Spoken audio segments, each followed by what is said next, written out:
quickly. No matter what we did, we always had a good time doing them together. You were always there for me when I needed a friend or just someone to kill bugs for me. And through time, that friendship grew into something more, and I realized how much I loved spending time with you. I was sad when you weren't around, and I never seemed to have as good of a time when you weren't there. You say you've always wanted to be with me from the moment we first met, and to this day I will never understand why. What was it about me that made you want to be with me all these years? Whatever the reasons may be, I'm so glad you did. My life has been forever changed by you in the best possible ways. You love me for me, and I can always be myself with you, no matter what. And I feel like you're never trying to change me, which I love too.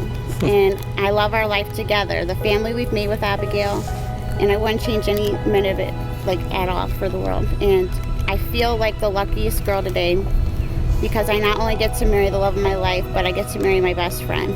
You're the best father to Abby and such an amazing guy with the biggest heart. I can't wait to start our lives together and to grow old with you.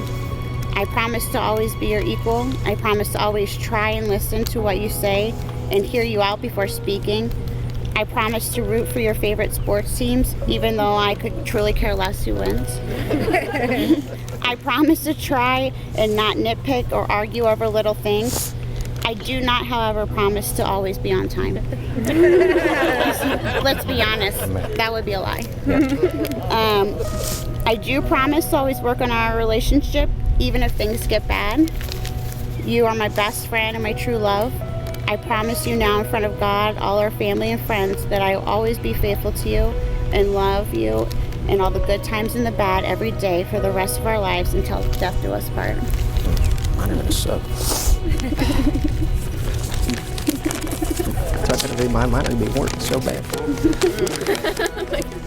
June 2006 will be a year I will never forget. I answered a light attendant call from a cashier at work. I turned the corner to the small booth. I don't want to. And I locked eyes with the most beautiful young woman that I've ever seen. You took my breath away. I cannot talk, and I still cannot describe the feeling that you gave me in that moment. You did something to me I never thought was possible. I knew from that moment, somehow, some way, I had to make you mine. Asking a few people, I found out that you were dating someone, and that did not sit well with me. I was determined to make you mine no matter what it took. Because you were consistently on my mind, I could not look at another female or be in a relationship with someone else. As the years went on, we became best friends. The more time we spent together, the more I fell in love with you. Everyone was telling me to let you go and get over what could be because you were already taken, but I wouldn't listen. You can ask majority of the people here with us today, and they will let you know how determined I was to make you mine. You consistently stayed on my mind from the time I woke up until the time I went to bed. I made a comment to you at one time that if I had the chance, I would impregnate you the first chance I got.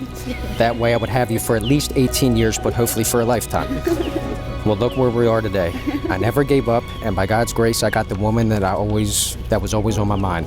As a result, my dreams came true, and now we have the most beautiful daughter to share our love with, and now I get to marry my best friend. I honestly love you with every possible thing I have in me.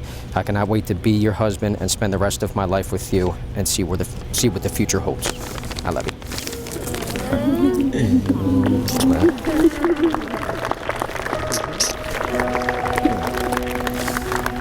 And since I got a little ahead of myself, ladies and gentlemen, one more time, Mr. and Mrs. Cowan. Yeah.